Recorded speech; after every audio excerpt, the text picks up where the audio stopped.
Good morning. Aloha from tropical Montana, Montana Skywatchers 1 and 2 on Facebook and now on YouTube. This is Samuel Hofman. Today is, let's see, April 2nd.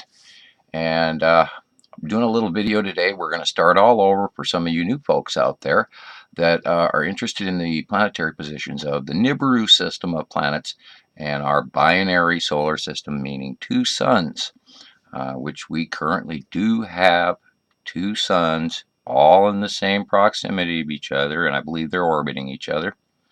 And then we can at some point in time talk about that huge red blob behind the suns.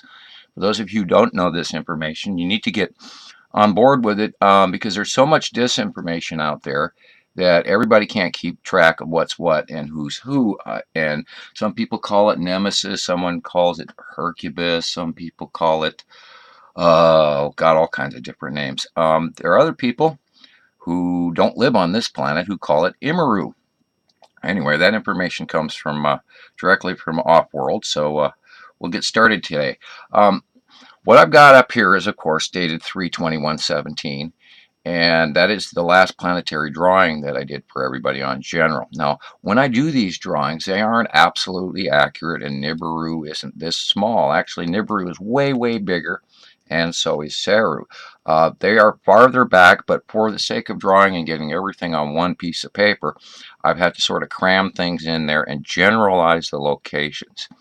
Now, what's really going on over the top of us lately is Uri can be completely seen over the top of our heads with all of these little fluffy momentous clouds that everybody's saying, "Oh, those are just momentous clouds." But these things are massive. They're huge, huge clouds, and they're putting up a great deal of the hail and everything that's the size of grapefruits and blowing through people's windshields and everything else. Now, part of this heads up is what's going on is we've got Attu that's in a close pass currently over the middle of the United States. It has worked its way up the East Coast, and then it worked its way into the middle, and currently, as of today, April 2nd, it's going over Texas. Now, I have a warning for you folks because these close passes cause some severe fast-moving storms, hail, lightning, purple lightning. Look for the purple skies. Always look for the purple skies. You know it's Attu. When you see red skies, really, really red, you know it's a Sattin. Now, Sattin is close to the sun currently. A lot of folks are seeing Sattin's yellow moon, which is what puts off the split tail, and a lot of folks near the sun. Now, currently, from your point of view, you may see a little bit different. This may be higher, or this may be lower, or it might be over here or over there, depending on where you are located on the planet. But up in here in Montana, this is generically kind of what goes on. That can be either sunrise or sunset. Of course, the transition is not always the same because it's not on a 24-hour cycle. We believe it to be 18, 14-hour cycle because it's always transitory. What happens in the morning today will not happen in the morning. It'll run through the afternoon, evening, and then that whole process will change. Now, we're seeing some cyclic activity and cyclic behavior, but it's really hard to plot because all of this stuff is spinning in one direction while we're spinning in the other direction, and then we're rotating on the planet as well. And it can be really confusing as to try and work out this orbitation issue. Now, we do know for the longest time that the object cluster group has been working its way around Attu on its face. Now, if this was higher up there, you would perhaps see these little dots around the face of the sun. Now, there's a lot of sites out there, and that's all they're talking about. They're talking about, oh, I saw this, and then I got a post on Montana Skywatchers 2 the other day where somebody was posting, and it was actually we believe it was a lens doubling. Never ever film through glass. Don't use welding glass because everything's going to be green, and you're going to miss the overall major planetary shadows. Because these things are hard to miss, frankly. You know, I've been doing this for 7 years, and I've been watching these things since they came in late 2009. And I don't understand why you guys aren't seeing these, because to me they're plain as day. Now that could be just because I've always known that they were on their way and this sort of thing, and I've known of the existence of multiple planets in our binary solar system since the early 80s. Anyway, not to go into too much technical detail. Seru is starting to become visible, especially within the last week at post this date of drawing. Pasady is moving away and back behind Uri as Uri comes in bigger and bigger and filling the skies from one end to the other of a lot of sky cam footage and stuff, and becoming fully facially illuminated even prior to sunrise in the morning. If the sun is coming up, you're seeing this big, intensely bright area up here above Uri. So be aware of that. At2 comes in front of and crosses and also gets facially illuminated. But for the sake of this purpose of this drawing, to get everything in so you can understand a lot of the light pinches that are going on, because top half of the sun is being cut off in most cases, in a lot of cases, by Uri. And then we've been seeing these refraction halos where you see these really cool triple and double and odd defined halos.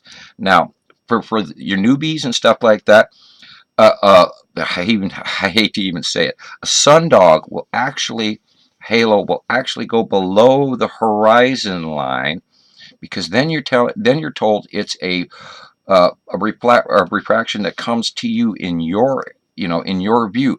If you're seeing a halo in the sky and it goes behind the horizon line, you're seeing a spatial refraction, and that comes from a cutoff of light. If the light gets cut off from above, a little refractive halo will either go here or fully larger as well, because it goes through the minor atmosphere here on these planets as the cutoff goes, and it'll fill up this whole area literally like a whole nother planet. A lot of you folks are getting lens flares and you go, oh, look at that over here. So I got an idea. Let's just accept that they're there and move on and not pay attention to the little stuff anymore. And there's other sites out there, and you guys are they're focusing on this stuff so much that they're not seeing the forest for the trees, and they're not seeing the biggies. The biggies are there, and I don't know how you're missing them. I really don't. So anyway, moving along. What I'm going to do today is I'm going to start basic. Let's go all the way to our buddy who is big, dark, and blue. It's on the right-hand side of the sun currently, and we're starting to see her again. All right, Nibiru. Nibiru is a huge water-type planet. There's rock-type, which is what Earth is, and then there's smaller, the dwarf planets that don't even get credit, and like we've got actually more planets if you count everybody in here, which partially makes up the equation of what our solar system is, because it's not just rocks floating willy-nilly in space. It's a compound. Excuse me, still suffering from driving into town yesterday. Nibiru is a huge water planet. We've seen some close pictures of a close flyby where we actually did see some land masses. Now this is similar. This isn't an exact copy of it, but I just drew this from memory. Now Nibiru has finger-like base clouds on the bottom. It has a central little tiny core cloud that reaches toward the lower area. We didn't see this enough to actually understand all of the full effects it has on Earth's atmosphere as it crosses by. But anyway, I want to give you a heads up of what this is. Now, a lot of times you'll see a clouded in planet. You won't get to see it this nice. It's rare. But Nibiru and the other planets have passed Earth many times. Everybody says, when is Nibiru getting here? When is the second sun getting here? Well, they've been here, guys. They've been here. The second sun arrived early 2012. I mean, it matches some like Mayan calendars, and some of the legends match here and there, but they're not all accurate. And everybody out there is pulling in all this information, and it's all fed up with so-and-so said this and so-and-so said that, and everybody's so darn confused that they still think that Nibiru is a red planet. It is not. It is huge, massive, 7 times the size of Earth. Like Earth would be like tiny. This thing's huge. Okay, water, deep blue, deep blue. It also has 2 moons, 2 concentric moons, meaning one moon orbits the other moon, Nana and Seru, and I'm sorry I don't have them drawn in here. But there's also one other feature, and that's a facial orbiting people-made star. It's a blue tool star, and we're starting to see the blue tool star and the shaft light that goes with it. Now recently the shaft light for the first time has gone at an angle, and that's because I believe Earth is tipping, and we've seen that with the moon events and everything else like that. And for those of you who are not on board, you need to do some research for yourself, because I cannot give you all of the information. I mean, I've gone horse trying, and I've typed my fingers to the bone in the last 7 years, and I'm not trying to complain, but I'm just telling you this information has been repeatedly placed out there, and because I'm blocked in so many areas, they block you when you're right. And then there's so many doubters and haters out there that have just been beating me to a pulp, and I'm doing the best I can. Anyway, I've rambled on for 10 minutes and not really covered much. Seru, compared to Nibiru, is a little bit smaller, 5 times size. It has a really funny push frontal cloud when it comes in, when it starts to swoop into our view. It has a frontal cloud that will come ahead of it. But it also has this really bubbly, ice-cold momentous cloud. It's more like, it's at first when it comes in, it's a little bubbly, but this is more like a feathered ribbon, and you can see it way in the sky on the larger, straighter pictures when it's really close and the open event fills the entire sky. You'll see these little upshoots of clouds. And it also has an open core on certain. Now, when Seru comes in and you see it from underneath, you will end up seeing something like this when it's especially close. Now, this open core area illuminates. There's an illumination that happens, and I think it's refractive illumination, or it could be electrical illumination, or it could be both, because we've seen evidence of that within the object cluster group recently, and we can get onto that at another occasion. But you can always tell the tipped axis. Okay, and when it's on the other side, the axis is tipped weird over that way, which is showing how some of the effect of visual is really, it's really hard to see while we're on this round side of the planet, and everybody goes, well, that means we're on a flat Earth. No, no. What it means is that you're seeing out at a graduated percentage. We see out at a 33, 34 degree angle out because the refraction comes in at an angle and focaling through, because we're looking through atmosphere. So anyway, this was Seru, oh God, 2013-ish, as she went over to the other side of the sun. I digress. I'm going to move on here. Okay. Now, Attu and Uri orbit under Seru on Seru's right-hand side. Over on the left-hand side is where is Sattin and Pasady orbit over here. But along this group, and this is what we're seeing with all this rock debris and stuff coming in from reports from other sites, where we're seeing all these little things and in space as the clouds roll by, and Jamie Klingler has gotten some really good captures of what I would refer to as Seru's Oort cloud. There's a debris field. Now, the object cluster group was part of that, but I believe it's been wrenched away, or always was wrenched away, but just larger, almost like a planetary group on its own. There's so many big objects in there, it's unbelievable. If you haven't seen this yet, you guys need to go research this and look it up. But currently, I believe the object cluster group is rounding like this. Now, Earth is also rounding and through and underneath between Attu and Uri currently, and she's small, going because Uri's a gas giant, Attu is a smaller gas giant. Uri has horizontal stripes, Attu has slightly angular stripes. When she goes over to the other side of the sun, that kind of changes, which really blows me away still how all of that works. But anyway, moving on. We talked about Uri's bubbly bottom cloud, and she has a wake cloud that comes in ahead when it starts to come in the pass of Earth. And I mean, we're talking close. This stuff comes close. Earth is down here, and these massive, massive momentous clouds on the bottom of Uri. It's currently filling our entire sky in the afternoons with a gray sky. It could be really sunny in the morning, kind of pretty. All the birds are singing, it's great. And then all of a sudden, the whole sky gets gray and cloudy, and we're actually seeing this show up on geostationary image browser radar on the full Planetary, where we're seeing shadows passing over Earth, and sometimes in some cases 2 shadows, and that proves that's not just some fluke or something. And we're talking supremely dark, especially in the middle equator around Mexico and everything else. Now, Uri's got the stripes. I'm sorry, because the other picture kind of showing through, because I got a brand new HD camera and everything's starting to show up a little bit better, so I'm going to have to over time do this better. But anyway, bear with me. We're all, every time I try something new, it lasts for about 2 days, and then they block me again with whatever. I swear somebody's just directly getting into my computer and screwing me over on a regular basis. And I hate to call that, I really do, because I don't want to sound like, oh, a conspiracy theorist. No, there's some serious stuff going on. I've been blocked so many times in so many ways. I'll get a new email address, and within two days it no longer works. I mean, how can this happen over and over and over? My IP is flagged. A lot of you folks come up with some really good suggestions. I appreciate it, but I'm going to try and do this honestly and openly. And if I have to go back to stone knives and bear skins, by God, I will, because I'll do it as best I can to get the word out to you guys. And I've talked about 15 minutes, and I've only gone through 2 planets. Anyway, Uri is a gray. And sometimes when she comes into close atmosphere and overhead, she turns a light blue, but it is more gray than blue. So anyway, and then there's times that you barely even see the bubbly mantis clouds, and you just see really pretty rounded bottom, kind of all just light blue. Anyway, moving on. Attu. Now, Attu has a base cloud that lifts up on the frontal end and sort of drops down in the back. We call this the snail foot. Now, the snail foot has been seen in radar as it's been passing over the eastern United States for the last month and a half, too. There's been some major storm pictures coming in, and perhaps we'll give the opportunity for James to stick a few up over in here in front of the thing, because I send this out to James, and then he adds some comparative pictures over the top of these things, the film that I do.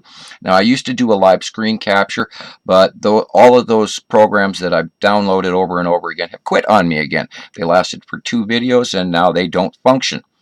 Yay. Anyway, Attu also has a moon. It's a white moon. It's been captured in a lot of pictures on the left-hand side of the sun recently, and a couple of captures for a week or 2 over on the right-hand side of the sun. Now, Attu is very purple. We talked about its slightly angular clouds. It also puts off a bubbly mantis cloud group when it first comes in, and then when it gets low enough into our atmospheres and they mix, it creates the snail foot. Now, there's lightning all the time discharging from the bottom of this planet to Earth because they push each other away.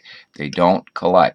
Now, the moon, recently, since it's gone over, this was drawn when Attu was on the right-hand side. Now that Attu is on the left-hand side, oddly enough, the moon has been sighted over here and up here and facially here and facially there.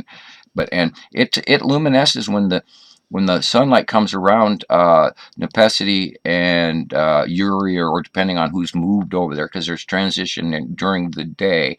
They come in from behind, and they're less behind now than they were like a week ago. But then they move in, and then they move away like that. It's really weird how it happens. But if you can see it on James Klingler's time-lapse footage, you can see that actually takes presence, and then you can see the rotation of the planet while the weather's going this direction. You see the weather around that planet going the opposite direction like that. It's really cool. But anyway, notice, and please note, that the white moon of Attu has recently been seen on the right-hand side, being that Attu is now predominantly on the left-hand side of the sun. All right, moving on. Sattin is a red planet. This is the red planet out of the Nibiru group, you guys. It's not Nibiru, it's Sattin. Sattin has been sighted with up to 3 moons. Its yellow moon is the one that puts off the tail, the winged planet. That's what everybody's got the early pictures of Nibiru. That's not what's showing the winged planet. And I really think it's a drawing or a rendition that somebody stuck out a long time ago. But anyway, don't need to go there. This has been seen over here as well, because currently Sattin is on the right-hand side of the sun, and I think it's actually getting bigger. I'm not sure. I haven't seen a lot of footage on Sattin because the other planets have been blocking its present location. Anyway, Sattin is red. It's got a big, huge base shadow area right here. It's got some little shadowy things, and it always appears the same. We know this isn't a lens flare. We've watched it come in for since 2014, 2013, when they first were tiny little dots, and then they came in bigger and bigger and bigger and bigger, and then they got close to Earth. And Sattin in 2014 and 15 was really facially close to Earth, and many people thought it was a huge rising moon, and many people have a bunch of pictures, and nobody believed it. I mean, these things are here, guys. We've been getting captures of them from around the world, and this is how we know what we know, because we've over and over again seen it. Now, I have no idea of the base cloud of Sattin, because when Sattin was doing her trip, the whole planet was clouded up because of a lot of Uri's activity and placement at the time. So we've never gotten a real close shot of Sattin, except to say she was very close and very noticeable. Like some of the pictures back of Uri when she first got here in about 2010, 2011, and that's where one of my major Uri pictures I have used, and James can do what he wants with it. Pasady is a green planet. Now, we have seen that there are volcanic lit illuminated areas. We believe this to be like copper, a boiling copper planet. The reason that I say boiling is because they interact with each other a lot. And we've seen electrical displays, especially from the object cluster group when it was first rounding. Actually, it came out from behind Pasady for a period of time. That's because Pasady had moved forward while the rest of them had moved back. And that has to do with them not moving. It has to do with us turning in askew from underneath, looking up at them. It's a really hard call because a lot of what we're looking at is our view, but we don't realize it's Earth moving rather than these guys, although they do. And that's what makes it quite difficult, because they're moving one way and we're moving the other, and then our rotation in on top of that, and it just confuses. Anyway, Pasady at one point in time last year was over the top of us a lot. It has a snorkel cloud. It has a double ringed base cloud. It's very prominent. Sometimes there's a third ring, whatever, and then you start to see this snorkel, and this snorkel comes down, suck up all kinds of weather and air and oxygen and all sorts of stuff off the planet's surface. I mean, that close. We are talking seriously close to Earth, and they discharge electrically to push each other away. We live in an electric universe, not a gravitational. Einstein was wrong. I proved that with my paper in 1980, and I'd really like credit for that now, everybody, because I wrote my paper and I know that this is correct. Anyway, sometimes there's a lot of tornadic tail activity off the bottom of Pasady as well. In an effort to make this a shorter video, I'm moving along. All right, Matim. Matim is the bright blue one. Now, we've got some evidence of some facial markings, but I'm not fully sure yet, so I've never drawn it in. Now, Sharon Arbic the other day got a really good capture of Matim again. She comes in across like that in the sky visuals, and it's bright, bright blue. You can't argue with it. Nothing out there in the sky is as blue as Matim. Now, the Tool star, which will show up in the visuals along with the sun, because I'm currently showing that because Matim has been seen and captured on the right-hand side lately. It's blue, but it's really tiny compared to Matim, which I believe is now getting bigger. All right. I wanted to give you this, and to the best of my knowledge, Matim has close passed once, but that was a long time ago, and I believe that was in like 2008, 2009. No, excuse me, not 2008, because nothing was going on at that time. Let's say 2009, 2010. I believe that Matim is the first planet I saw pass, and that would have been very close, because when I saw it, it was very huge. I mean, in the sky, I'm standing in my yard raking the leaves one day, and all of a sudden I watched this massive planet go by my head, and I went, oh crap, because I knew, I've known for 30 some odd years that this was going to happen. And ladies and gentlemen, you know, out there YouTube and Facebook land, this is happening. This is quite real. I know it's hard to believe who to believe or what to believe, but this is really happening, and we need to focus. All right. Now, I want you guys to know that the object cluster group, and we talked about the Oort cloud thing of under Seru, it runs around, and back in 2016 is when one of the comets was going this way, and the object cluster group and the lead objects, and they're trading places. Now, this thing discharges to these planets, and it'll even discharge to Earth, and we see it all the time, and we've seen it where it discharged on the bottom of Seru, and it illuminated the whole bottom core cloud of Seru at the same time. Now, this footage time after time after time comes into play. And when you see something over and over again, that's comparative science, and that's what science is. It's comparing things from one outcome to another. And that's how we know what the clouds look like. That's how we know that this shadow that's up there day after day after day that moves, especially for a lot of people in higher altitude, we get to see it better. You guys at sea level, you barely see a little graying up in the sky. It's like something up there looks weird. But up here, we see definite defined edges. Now, I want you to know this is real. We've been at this for a very long time. We've had hundreds and hundreds of thousands, if not a million, photographs come in through the site. All you have to do is ask, and we can provide you with pictures. You can't even believe this is phenomenal, and this is real. There's a bunch of fake people out there pumping you stuff and asking for money. Don't give it to them. You know, heck, send me a few dollars. I mean, what the heck? I'm not trying to, do this for money. That's not why I'm doing it. I'm doing it to inform you, because everybody has a right to know this information. I believe that in 1980. I believe it today. And that's why I'm doing what I'm doing, even putting my head on the chopping block and standing on the soapbox and getting all the tomatoes and the heads of the cabbage and all of this, because I know that I'm right, and I think you guys have the right to have this information. Aloha from tropical Montana, Montana Skywatcher, Samuel Hofman. Take care, everybody.